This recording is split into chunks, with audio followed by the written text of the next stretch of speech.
My son and his wife left for a cruise vacation, asking me to look after my grandson, an 8-year-old boy who hadn't spoken a single word since the day he was born. The moment the front door closed behind them, the child froze, lifted his eyes to mine, and spoke in a calm, perfectly clear voice.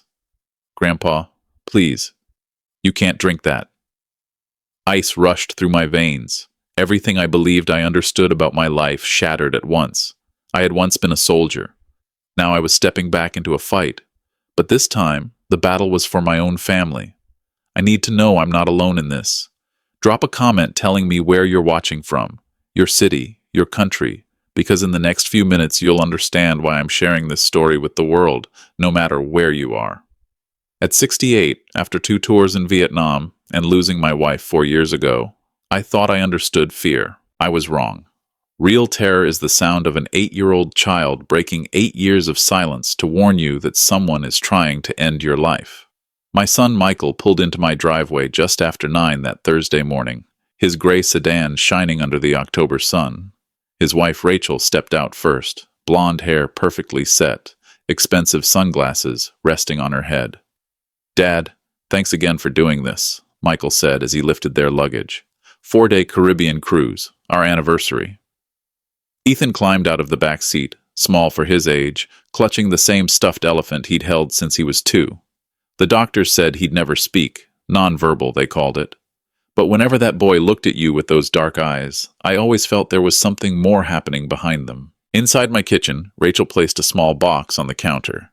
"Edward, I made your special chamomile tea," she said, "the blend that helps you rest."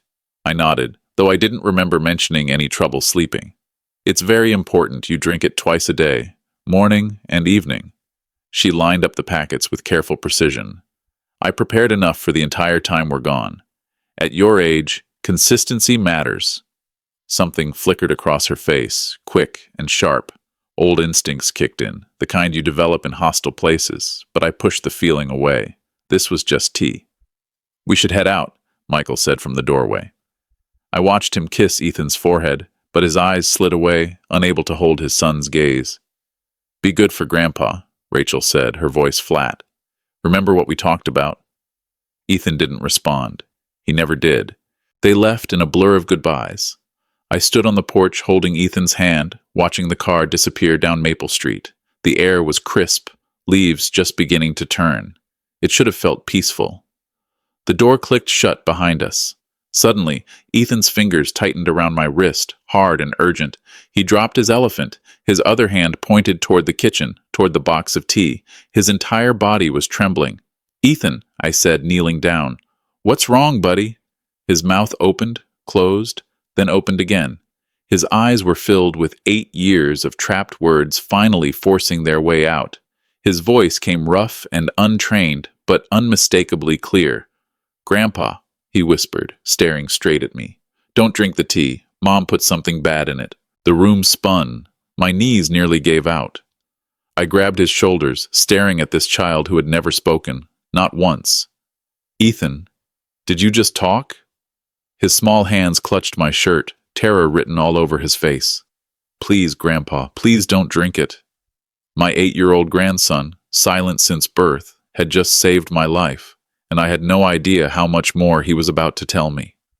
I guided him to the kitchen table, my hands shaking. "Sit down," I said gently, pulling out a chair. I poured us both water. "Not tea, never that tea again. I need you to tell me everything. Start from the beginning." His voice still sounded like it hadn't been used in years, but the words came steadily. "I was 5, he said quietly, staring at his hands. "I was at the doctor with Mom. I saw a toy I liked and said Mama without thinking, just once. The doctor heard. My jaw tightened. That night, Mom came into my room after Dad fell asleep. His voice dropped. She said if I ever spoke again without her permission, she'd send me to a special hospital, a place where I'd never see you or Dad again. She said kids there get shots that make them sleep forever. 5 years old, threatened with death for speaking one word. I was scared, Grandpa, so I stopped talking to everyone. How long have you understood things? I asked, forcing my voice to stay calm while rage burned inside me. Always, he said simply. I taught myself to read when I was 6, from TV captions, from your books when you left them out. This child had lived in silence, but his mind had never stopped working. I hear everything, he continued. People think if I don't talk, I don't listen.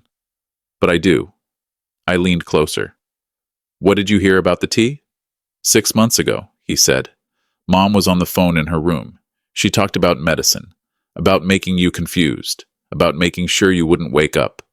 His voice cracked. That's when I started looking for proof. The kitchen suddenly felt too small. My daughter-in-law had been planning this for at least 6 months, maybe longer. Why didn't you tell me sooner? I asked, already knowing the answer. She watches everything, he said. Where I go. When you visit. This week was my only chance. His hands twisted together. When they left. When we were alone. He looked up at me, eyes steady despite the fear. 4 days. That was all the time we had before they came back, before Rachel realized her plan had failed. Grandpa, Ethan said, and something in his tone made me focus entirely on him. I didn't just hear things. I kept papers. Proof. My chest tightened. What kind of papers? I asked. Her research, he said. About medicine and older people. About making someone look sick when they're not. He hesitated. About making sure people don't wake up. My 8-year-old grandson had been collecting evidence like a trained operative for months, maybe longer. There's more, he added softly. Things about me too, about why she hates me so much. I thought of Michael's inability to look his son in the eye, of Rachel's cold, clipped voice whenever she spoke to him. There were layers here I hadn't even begun to understand. Ethan squeezed my hand. It's in my room, Grandpa. Everything she's been planning. Do you want to see it? He led me upstairs, past the framed family photos lining the hallway. Pictures of Michael as a boy, my wife Mary smiling in her garden, Ethan as a baby. Normal memories hiding something rotten underneath. His room still had the dinosaur wallpaper I'd helped put up when he was 4. I'd hoped bright colors might encourage him to speak. Now I understood. He'd been communicating all along, just never out loud. Ethan didn't go to his dresser. Instead, he knelt beside his wooden bed and slipped his small fingers into a gap beneath a loose floorboard. Mom thinks I don't understand anything, he whispered. She used to leave these papers on her desk when it was just the two of us. She made me stand there and watch her work because she knew I couldn't tell anyone. He swallowed. Once she got an emergency call and forgot a yellow envelope on the desk. I took it. I knew if I took everything, she'd notice, so I only took the most important pages and hid them here. He pulled out a thin stack of papers, folded tight to fit the space. She tore the house apart looking for these, Ethan said, fear and pride mixing in his eyes. She even yelled at Dad for losing them. She called me a broken decoration. My hands shook as I unfolded the pages. The first was a printout from a medical website. Signs of elder abuse and neglect. Yellow highlights marked specific lines. Progressive memory loss, increased confusion, changes in sleep patterns, every symptom I'd been experiencing for nearly 2 years. The second document turned my stomach. Medication interactions in elderly patients. The margins were filled with Rachel's handwriting, calculations, dosages, notes about timing everything to avoid detection. But the third page made it all horrifyingly real. Progress notes titled ED Timeline, written in her precise script. My initials. My life reduced to an experiment. March 2024. First dose administered, 1 milligram lorazepam. Subject tired, attributes to normal aging. June 2024. Increased to 2 milligrams plus diphenhydramine. Memory lapses noted. September 2024. Zolpidem added. Desired confusion patterns achieved. I read that line twice. Desired confusion patterns. She'd been tracking my decline, adjusting doses until she got exactly what she wanted. Then I reached the final entry. October 10th, 2024. 4 days ago. Prepared concentrated doses for cruise week. Calculated amount should ensure permanent resolution within 48 to 72 hours of administration. My hand trembled. Permanent resolution. That's how she described ending my life. Like closing a business deal. Grandpa, Ethan said quietly, there's one more thing, about why she hates me. He reached back into the floorboard and pulled out a final page. DNA paternity test results. Michael Harris. 0% probability of paternity. The room tilted. I read it again. 0%. I found it 2 years ago, Ethan whispered, tears slipping down his cheeks. I'm not really your grandson, not by blood. The papers fell from my hands. I pulled that boy into my arms so tightly he gasped. Stop, I said, my voice rough. Listen to me. I held him back just enough so he could see my face. Blood doesn't make family. Love does. Honor does. I locked eyes with him so there was no doubt. You are my grandson. That will never change. Ever. Ethan buried his face into my shoulder and cried, 8 years of fear and forced silence finally breaking loose. I held him, this brave child who had been protecting both of us in the only way he knew how. When his breathing finally slowed, we sat together on his small bed. The papers lay scattered across the floor like shrapnel, proof of a 2-year plan to erase me. Rachel had been careful, methodical. She'd thought of everything except one thing. She didn't know Ethan could read, didn't know he'd been watching, learning, quietly pulling evidence from under her nose. Didn't know the man she was trying to destroy had survived far worse in the jungles of Southeast Asia. I held that boy close as anger burned through me. Rachel believed she'd planned this perfectly. She had no idea we were about to use her own work against her. Downstairs, I spread the documents across my kitchen table like battle maps. Ethan stood nearby, watching, waiting. This is war, I said quietly. 3 phases. First, medical proof. Second, document everything. Third, trap her into confessing. He nodded, sitting up straighter, ready. At 3:15, I called Dr. Alan Brooks. We'd been friends for 15 years. Alan, I need emergency blood work today. Trust me. How soon can you get here? 30 minutes. By 4 o'clock, a nurse was drawing blood. Alan stood in the doorway, concern etched on his face, but he didn't press me. Results by tomorrow morning, he said. We were back home by 5. Ethan studied the papers again, focused like a strategist. Your mother will call tonight, I told him. She always checks in on day 2, right? He nodded. She needs to think her plan is working. I have to sound confused, weak. We spent the next hour rehearsing. I practiced slurring words, repeating myself, losing track of thoughts. Ethan corrected me when it wasn't believable enough. Sometimes, I told him, looking weak is the strongest position. You let the enemy think they've already won. The phone rang at exactly 8. Predictable. Rachel, I answered, letting my voice sag. Oh, hello. Edward, how are you feeling, and how's Ethan? I let the silence stretch too long. Ethan. Oh yes. Quiet boy. Very quiet. Have you been eating properly? I think so, I muttered. Though I can't remember if I fed the boy lunch today. Did I?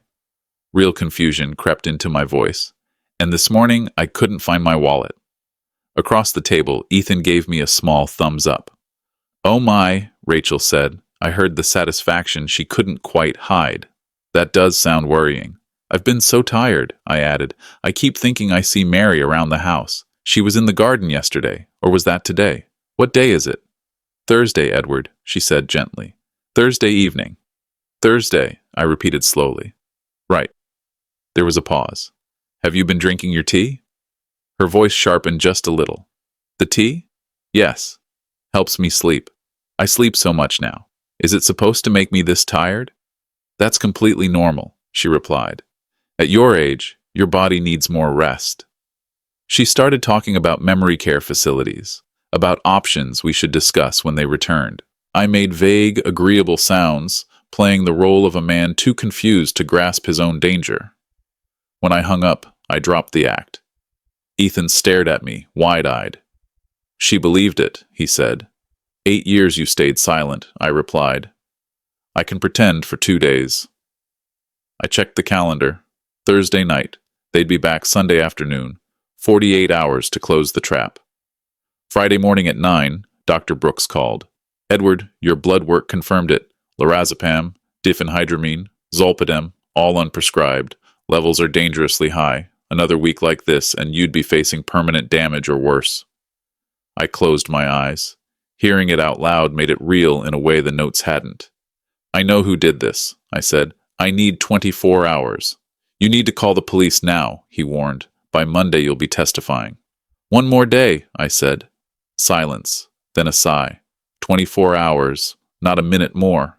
At 11 I called my lawyer Daniel Reed, who'd represented me for 15 years. Daniel, if I record someone without them knowing here in Ohio, is it admissible? A pause. Yes, one-party consent state. As long as you're part of the conversation, it's legal. Good. I'll need you Sunday evening around 6. By 2 that afternoon, Ethan and I were at an electronics store on High Street. I bought a small digital voice recorder, easy to hide, sensitive enough to capture every word, professional grade. We tested it in the parking lot. Ethan stood 15 feet away and spoke in a normal voice. When I played it back, every word came through perfectly clear. That evening at my kitchen table, I laid out the plan step by step. The recorder would be hidden behind my military history books on the living room shelf. Ethan would play quietly on the floor, silent and unnoticed, exactly the way Rachel expected him to be. When the moment came, when she'd said enough to condemn herself, he would stand up, walk to the shelf, take out the recorder, and speak. Ethan's hands twisted together. What if I'm too scared? He asked. What if I can't do it? I placed my hands over his. You've been brave for 8 years, soldier. I'm only asking for one more day. Saturday morning, we tested the recorder again and again, checked the batteries, practiced placement until Ethan could do it without thinking. By afternoon, we ran full rehearsals. I practiced sounding confused, slurring words, losing my train of thought. Ethan practiced staying still and silent. Then we switched.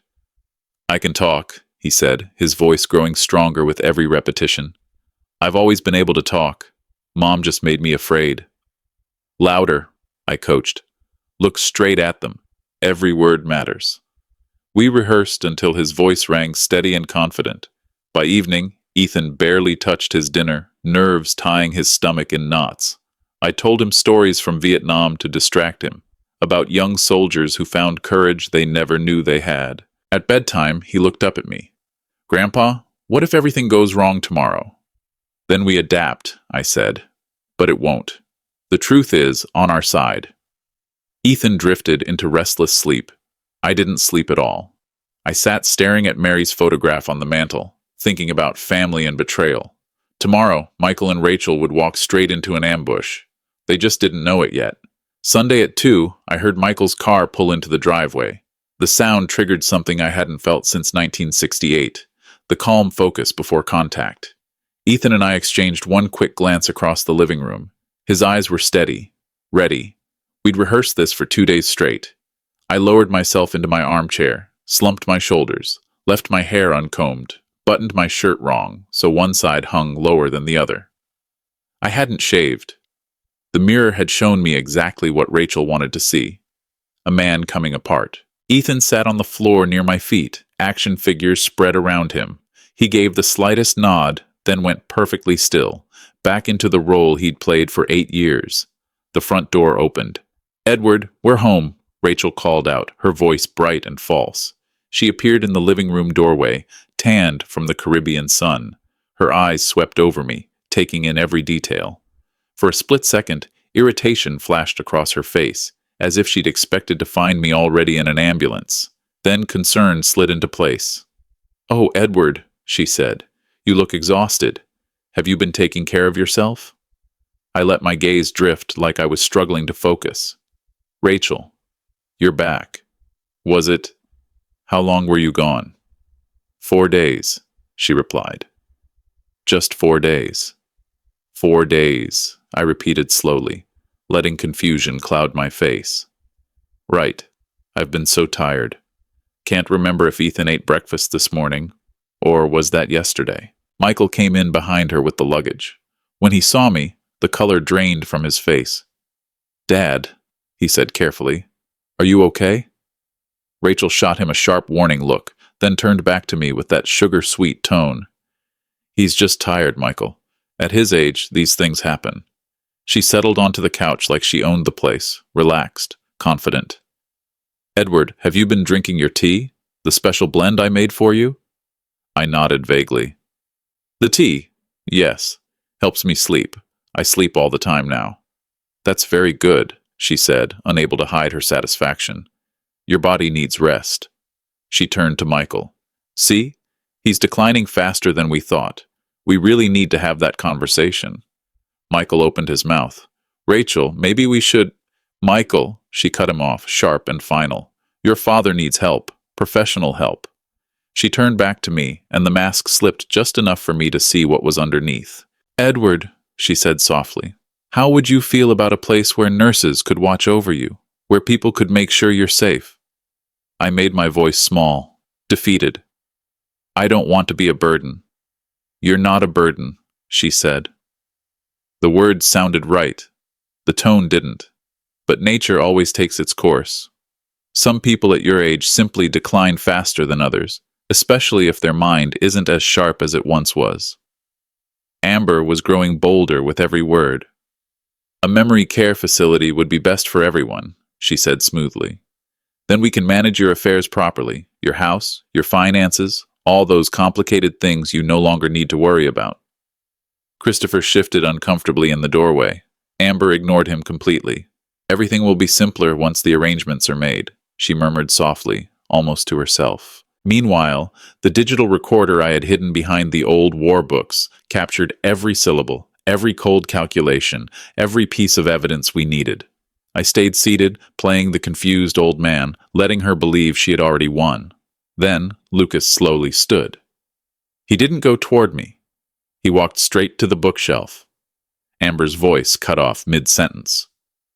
Lucas reached behind the books, pulled out the recorder, and turned to face his mother. This has been recording since you walked in, he said clearly. Amber's face went pale. And I can talk, Lucas continued, his voice steady and certain. I always could. Silence slammed into the room. Amber's mouth opened, stunned. That's impossible. You're mute. The doctors you lied to, Lucas interrupted. I pretended because you said you would hurt Grandpa if I ever spoke. Christopher froze, unable to process what he was seeing. I stood up, dropping my act entirely. The boy has been able to speak his entire life, just like I've been completely lucid for the past 5 days, I said calmly. Amber staggered backward. You're not confused at all, she whispered. Not even slightly, I said firmly. Turns out cutting off your drug tea works wonders. I pulled a manila folder from beside my chair. We have all your documentation, your research, your dosage notes, your progress logs. I read aloud. October 10th. Prepared concentrated doses for cruise week. Permanent resolution within 48 to 72 hours. I looked directly at her. That is how you described ending my life. Christopher's face turned ghostly. Dad, she's been poisoning me for 2 years, I said.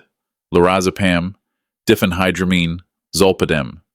Dr. Stevens confirmed it with blood tests, and the recorder caught every word today.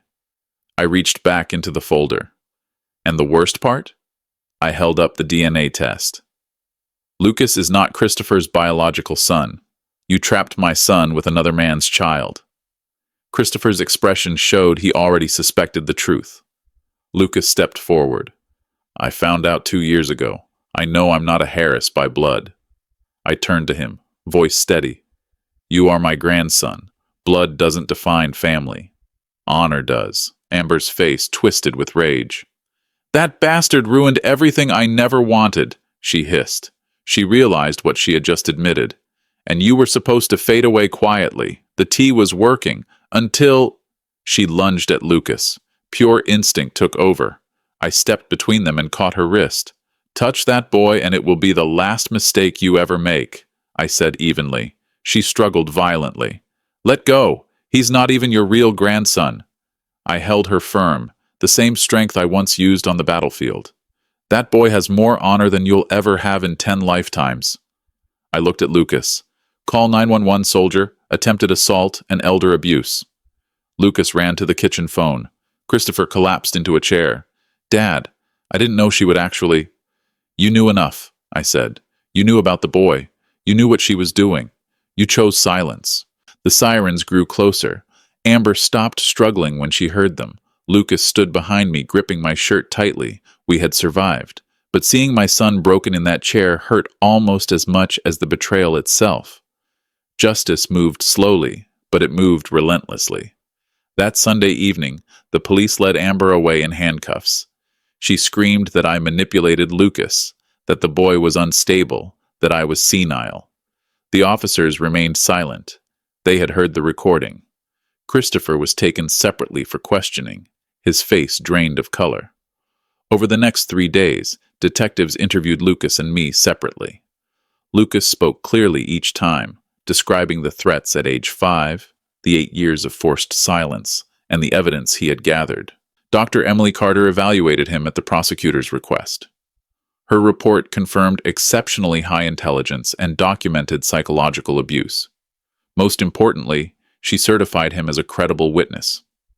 Dr. Stevens testified about my blood work. Levels of lorazepam, diphenhydramine, and zolpidem were dangerously high.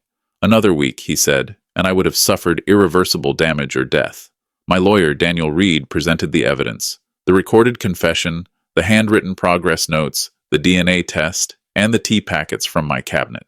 Lab analysis confirmed the same drugs in the tea. Amber's defense claimed planted evidence and coaching, but they could not explain the notes in her handwriting, the drugs in her tea, or her own voice on the recording.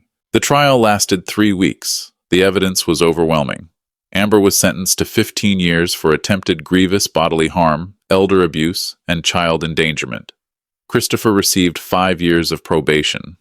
The judge made clear that his silence had enabled the abuse. The custody hearing was brief. Christopher appeared voluntarily. "I relinquish all parental rights," he said. "Lucas deserves better. My father has been more of a parent than I ever was." The judge granted me full legal guardianship. A month later, I visited Christopher in county jail. He looked 10 years older. "How is he?" he asked quietly. "Talking nonstop. Thriving," I said. Christopher closed his eyes, tears spilling over. "Good. That's good, Dad. I was weak. I know that doesn't excuse anything." "No," I said quietly. "It doesn't. You let her hurt that boy for 8 years. You let her poison me. At first you were a victim. Then you became complicit. I'll live with that truth forever." He swallowed hard. "But, can you tell him I love him, even though I failed?" I stayed silent for a long moment before answering. "I'll tell him. Whether he forgives you will be his choice, but yes, I'll tell him." "Thank you, Dad," he whispered. "And thank you for being strong when I couldn't be." I left without looking back. I wouldn't visit again. 6 months later, as spring faded into early summer, Lucas and I had built something I thought I'd lost when my wife died. A family. Not bound by blood, but by choice, resilience, and survival. There is a difference between surviving and truly living. Lucas taught me that. On a quiet Saturday morning in late April, we sat on the dock at the local reservoir, fishing lines cast into water reflecting a pale blue sky. The air smelled like fresh grass and new beginnings. "My science presentation on sound waves got the highest grade," Lucas said excitedly. "Mrs. Brooks said it was the best she'd ever seen from a 3rd grader." I smiled. "Not surprised, soldier. You're making up for lost time with that voice." "Dr. Watson says I'm doing really well," he added. "She thinks I might even skip ahead to 4th grade next year." "Your grandmother would have been so proud," I said softly.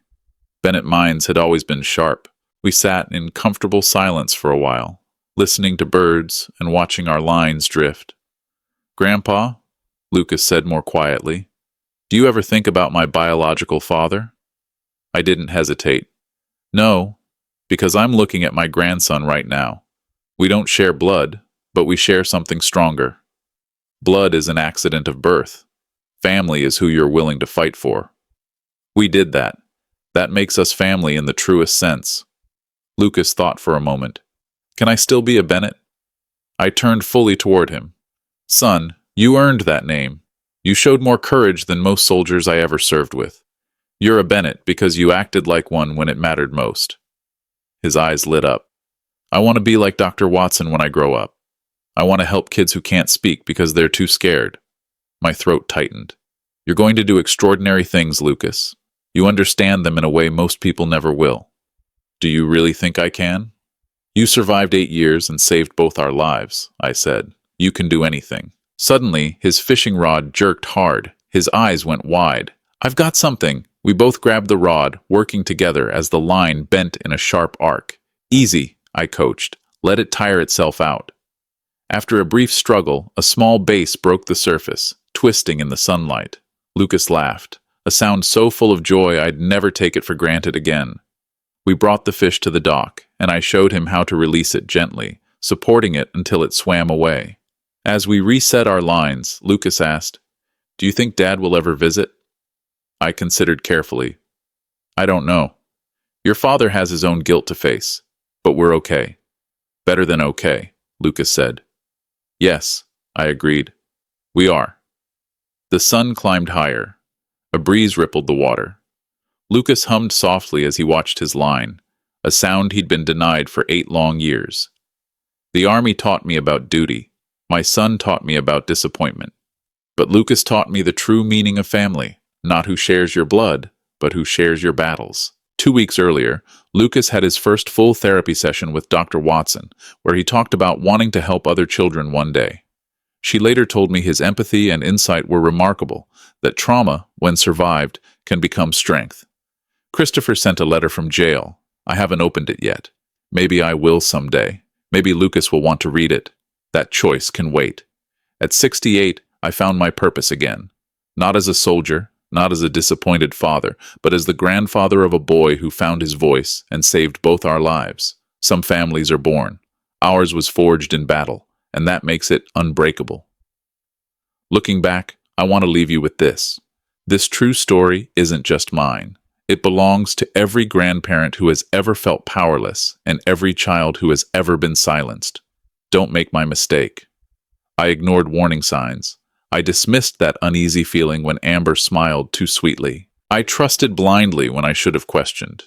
If you sense something is wrong with a loved one, especially an elderly parent or a quiet child, investigate immediately. Don't wait for proof to fall into your lap like I did. Thank God Lucas found the courage to speak. Thank God I had enough clarity left to listen, and thank God we had each other when everything collapsed. Without that boy's bravery, I wouldn't be here telling this grandpa story. The lesson we learned is simple. Family isn't DNA. It's who stands beside you when the battle comes. Blood may connect you by accident, but love and honor connect you by choice. We fought for each other. That's why we're unbreakable. If you're raising a grandchild, protecting an aging parent, or struggling to hold your family together, know this. You're not alone. These grandpa stories matter. These true stories save lives. Lucas and I are living proof that courage and truth can defeat even the darkest deception. So tell me, have you ever felt something was wrong but stayed silent? What would you have done in my place?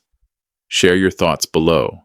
If this story touched your heart, subscribe so you never miss another story like ours, and share this video with someone who needs to hear it, because some of the most important battles are fought inside our own homes. Thank you for listening. Stay vigilant, stay strong, and always choose love over silence.